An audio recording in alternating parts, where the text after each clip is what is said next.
Me acuerdo del día que Dolores Ibarruri le dijo a Calvo Sotelo aquello de "has hablado por última vez". Hey, hey. Esta señora que es admirada por muchos y que incluso en mi ciudad, por ejemplo, hay una calle con su nombre. Facci, facci, facci, facci man. Facci, facci, facci, facci man. Oli fachas. Bueno. 2026, 1936. Estamos en el 90 aniversario del inicio de la Guerra Civil. Y concretamente este mes. Y seguramente pues comiencen a darnos la matraca con el tema y a vendernos su versión de la historia. Hoy lunes, bueno, el vídeo lo estoy grabando ayer, domingo, ¿vale? Pero lo subiré para el lunes. Hoy lunes no se cumplen 100 años del inicio de la guerra, pero sí se cumplen 90 años. Sí se cumplen 90 años del detonante de el que fue el detonante del inicio de la Guerra Civil. No el inicio de la Guerra Civil, que comenzó el 18 de julio, pero sí el que fue su principal detonante. Sí, señor. El asesinato de Calvo Sotelo. Así que vamos a leer un artículo, porque yo de verdad que tampoco he hecho vídeos especiales para estos días y tal, pero sí que me he encontrado este artículo muy interesante de Hispanidad, ¿vale? Hispanidad.com. Fueron los matones del PSOE los que asesinaron a José Calvo Sotelo. Y comenzó la guerra civil. Este lunes se cumplen 90 años del homicidio. ¿Cuántos españoles de hoy lo saben? Por cierto, le mataron por contar lo que hacía el gobierno del Frente Popular. Hablar era peligroso. Este 13 de julio se cumplen 90 años del asesinato de José Calvo Sotelo por afiliados del PSOE. Concretamente, los asesinos pertenecían a una milicia socialista conocida popularmente por el nombre de La Motorizada. Dicho asesinato, si bien esto de La Motorizada me recuerda un poco a los colectivos venezolanos, que también van en moto y sembrando el terror entre la población, entre cualquiera que se atreva a alzar la voz. Dicho asesinato, si bien no fue causa de la guerra civil, y me ponen aquí unas rayitas, unos puntos suspensivos, no fue la causa, no fue la causa porque ya se estaba fraguando. O sea, lo que era el golpe de Estado ya se estaba fraguando, pero sí es verdad que, por ejemplo, hubo gente como Franco que estaban ahí dubitativos. Ay, no sé, que de hecho es que, a ver, que Franco se hizo el jefazo, pero que no era el líder del alzamiento en sí. Pero también fue determinante que Franco se sumara al alzamiento porque él tenía el control pues, de la lealtad de las tropas de África. Pero, que eran de hecho de las más potentes, por así decirlo, ¿no? Pero no fue el causante, pero como yo digo, sí fue el detonante y fue el motivo por el que gente como Franco a última hora se subieron al carro del alzamiento militar. Si no se hubiese sumado Franco, seguramente, pues sin el apoyo de las tropas de África, se hubiese quedado como un intento de golpe de Estado y ya está, como un alzamiento, como un 23F, ¿sabes? No hubiesen logrado controlar el territorio suficiente ni reunir el número suficiente de tropas como para que luego se provocase la guerra civil, que tampoco era la intención provocar una guerra civil, sino dar un golpe de Estado. O sea que el tema de Calvo Sotelo, sí, por lo que yo he visto en algún documental y tal, sí fue el motivo por el que Franco dijo, pues venga, me sumo, ¿vale? O sea que al final se puede decir que la guerra civil la provocó el PSOE. Bueno, sería ya meternos en el tema de hablar de todo el tema de la Segunda República, todo lo que pasó durante la Segunda República. Tenemos muchas cosas, Asturias 1934, Casas Viejas y demás. Vamos, que la Segunda República fue un desastre y fue la propia Segunda República y su gestión por socialistas y comunistas y su falta de lealtad también a la democracia, tal y como reflejaron en la ya mencionada Revolución de Asturias de 1934, la que provocó la guerra civil fue la propia República. Pero sí es verdad que, a ver, hubo diversos detonantes, hubo motivos para que gente que en un principio no hubiesen apoyado este alzamiento lo apoyasen, lo terminasen apoyando. Y como les digo, pues por lo que yo he visto en algún documental y tal, el que Franco finalmente, que estaba ahí dubitativo, se decidiera a apoyar el alzamiento militar fue este asesinato. Dicho asesinato, si bien no fue la causa de la guerra civil, enfrentamiento que obedece a un conjunto de complejas causas, sí que fue la chispa que la hizo estallar. Vale, pues mira, es lo que estaba comentando. De hecho, el asesinato del líder monárquico de la oposición parlamentaria fue lo que acabó por decidir a Franco. Miren, no he leído el artículo, para que vean que no soy tan tontito, no soy tan tonto. Fue lo que acabó por decidir a Franco a protagonizar el alzamiento nacional. Por este motivo, vamos a detenernos a contar algunos acontecimientos de la vida de Calvo Sotelo que ayudan a entender el significado de este asesinato. José Calvo Sotelo, que por cierto luego su hijo fue presidente después de Adolfo Suárez, presidente sustituto, fue muy poquito tiempo presidente. José Calvo Sotelo cuenta con una biografía completísima de más de 700 páginas, escrita por Alfonso Bullón de Mendoza. Entre los muchos archivos consultados para escribir este libro se encuentra el de la familia Calvo Sotelo.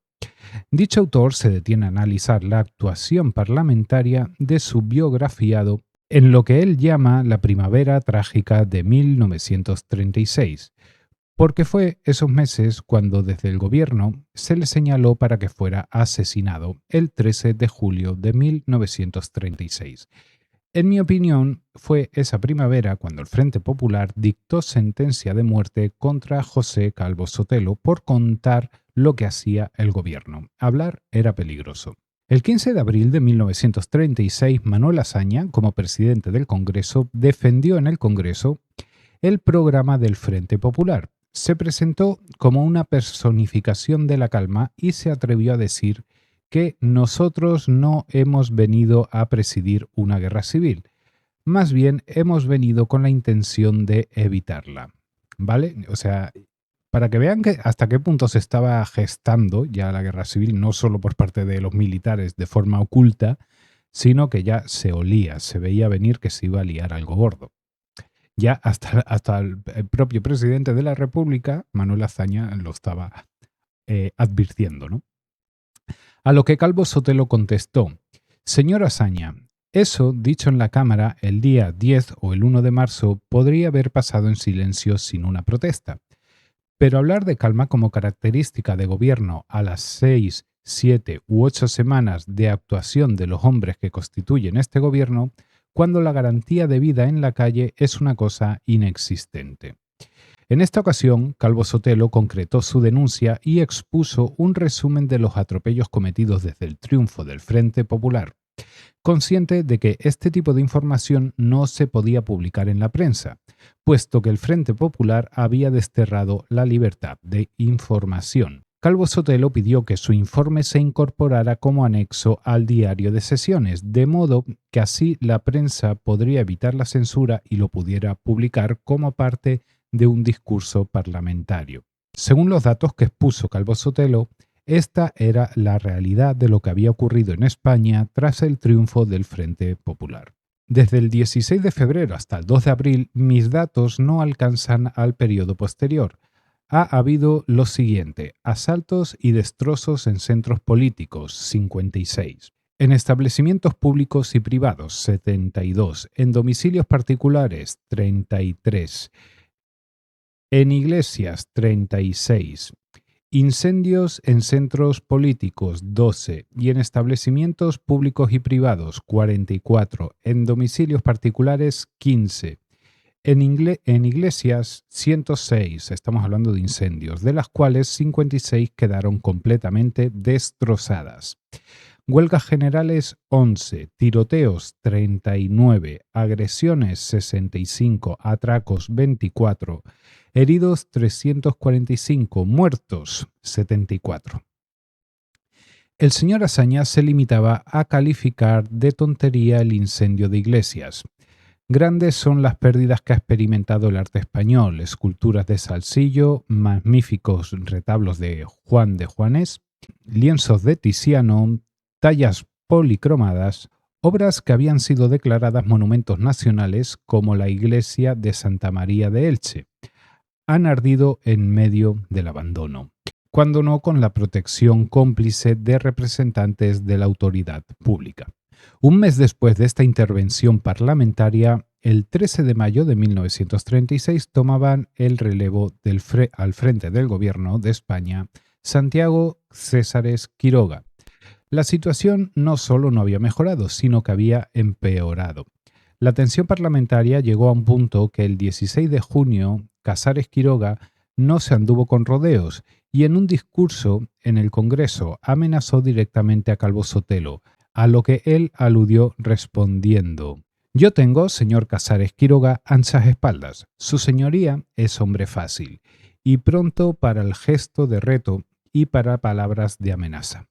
Le he oído 3 o 4 discursos en mi vida, los 3 o 4 desde este banco azul, y en todos ha habido siempre la nota amenazadora. Bien, señor Casares Quiroga, me doy por notificado de la amenaza de su señoría. Me ha convencido su señoría en sujeto y por tanto no solo activo sino pasivo de las responsabilidades que puedan hacer de no sé qué hechos. Bien, señor Casares Quiroga, le repito, mis espaldas son anchas. Yo acepto con gusto y no desdeño ninguna de las responsabilidades que puedan derivar de actos que yo realice y las responsabilidades ajenas, si son para bien de mi patria y para gloria de España, las acepto también». Pues no faltaba más. Yo digo lo que Santo Domingo de Silos contestó a un rey castellano: «Señor, la vida podéis quitarme, pero más no podéis. Y es preferible morir con gloria a vivir con vilpendio».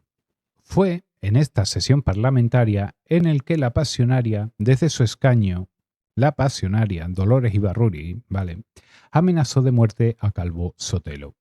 Si bien la frase no quedó recogida en el diario de sesiones, en 1985 Tarradellas, en una entrevista concedida a Pilar Urbano, le dijo: «Me acuerdo del día que Dolores Ibarruri le dijo a Calvo Sotelo aquello de «has hablado por última vez». ¡Hey, hey! Esta señora que es admirada por muchos y que incluso en mi ciudad, por ejemplo, hay una calle con su nombre. Sí, señor. Porque yo me sentaba en un escaño muy cercano al de Calvo Sotelo. Ninguna sorpresa en que no aparezca la frase de la pasionaria en el diario de sesiones, pues el presidente del Congreso, Martínez Barrio, acostumbraba a censurar los comentarios agresivos. Y cuenta Bullón de Mendoza, buen conocedor de la documentación, que si bien Calvo Sotelo no acostumbraba a hablar en su casa de lo que le había sucedido en el Parlamento, en ese caso hizo la excepción, por lo que su mujer y sus hijos estuvieron avisados. El 12 de julio de 1936 era domingo. Calvo Sotelo asistió a misa en la iglesia de la Concepción. La jornada transcurrió en ambiente familiar. Ese mismo día, por la noche, fue asesinado el teniente de asalto José del Castillo Sáez de Tejada. Para vengar su muerte, los socialistas de la motorizada decidieron asesinar a Calvo Sotelo. El asalto de los socialistas al domicilio de Calvo Sotelo fue a las 2:30 de la madrugada del día 13 de julio. Está relatado con todo detalle en la biografía de Bullón de Mendoza, donde se reproduce un largo documento escrito por Enriqueta, hija de Calvo Sotelo, en la que cuenta todo el dramatismo de lo sucedido. Este es uno de esos párrafos. Mi madre clamaba una y otra vez obsesiva y angustiadamente: «No te vayas, Pepe, por favor, no te vayas». ¿Fue ella la única que presintió la realidad? Yo creo que mi padre lo presentía con la misma evidencia que ella. Lo que ocurrió es que, al verse absolutamente bloqueado, invadida la casa y la calle de gente armada sin posibilidad de pedir auxilio o ayuda a nadie, totalmente incomunicado e indefenso, prefirió ir a la muerte él solo, sin arriesgarse a que le mataran allí mismo delante de su mujer y de sus hijos, incluso eliminando también a alguno de ellos. Una vez en la calle, a Calvo Sotelo le esperaba la camioneta de asalto número 17. En el banco delantero se sentaron Orencio Bayo, de la Guardia de Asalto, y conductor, el capitán de la Guardia Civil, Fernando Condes, instructor de la motorizada, y José Rey, miembro de las Juventudes Socialistas. En el segundo banco iban paisanos y guardias. En el tercer banco, que estaba de espaldas a la dirección, no iba nadie. En el cuarto banco sentaron a Calvo Sotelo junto al guardia de asalto Aniceto Castro. Y en el quinto banco iba el pistolero de la motorizada Luis Cuenca Estebas. La camioneta número 17 emprendió la marcha, calle de Velázquez abajo, y al poco tiempo, al llegar al cruce de la calle de Ayala, el pistolero Cuenca les descerrajó un tiro en la nuca a Calvo Sotelo y lo remató con un segundo disparo. Desde allí se dirigieron al cementerio del Este, donde abandonaron el cadáver. De regreso, cuando pasaban junto a la plaza de toros, el conductor manifestó su preocupación y dijo: «Supongo que no me delataréis».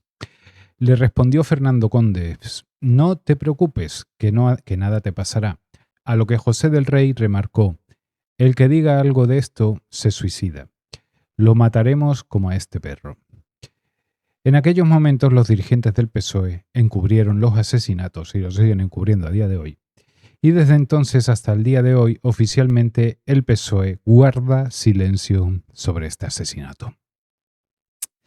Pues nada, mis queridos fachas.